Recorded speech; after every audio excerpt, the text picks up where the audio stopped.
Il n'y a aucun dépistage cohérent aujourd'hui en France puisqu'il y a un manque de moyens pour pouvoir dépister.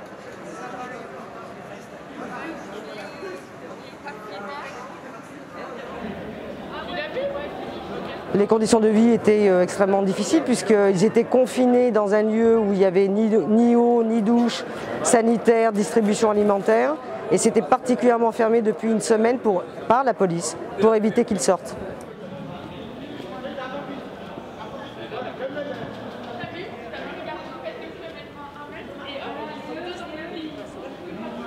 C'est important de les mettre à l'abri pour essayer d'avoir un état des lieux de leur santé. Ce qui est néanmoins pas très apprécié, c'est de les mettre dans un gymnase avec un confinement où il est extrêmement difficile, si l'on parle de coronavirus, de donner les instructions pour que les règles de sécurité, d'hygiène soient respectées.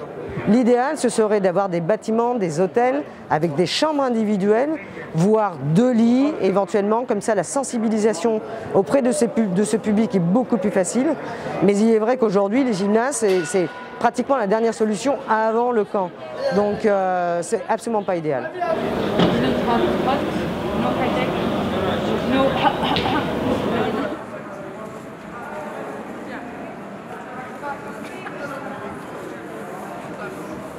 Ils vont rester probablement dans ce lieu jusqu'à la fin de l'épidémie, très probablement.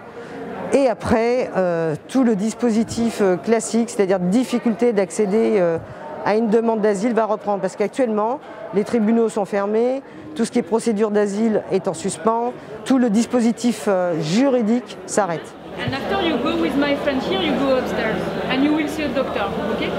Actuellement, nous sommes intervenus à la demande de l'Agence régionale de la santé de Paris-Île-de-France qui est en difficulté.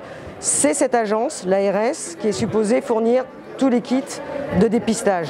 Il n'y a aucun dépistage cohérent aujourd'hui en France puisqu'il y a un manque de moyens pour pouvoir dépister.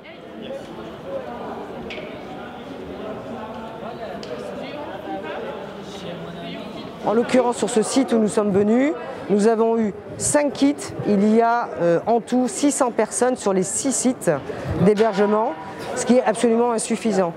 On manque de masques, on manque de tous les équipements basiques. Tous les acteurs de santé aujourd'hui sont en difficulté par manque de moyens, d'équipements fournis normalement par les ministères de la Santé.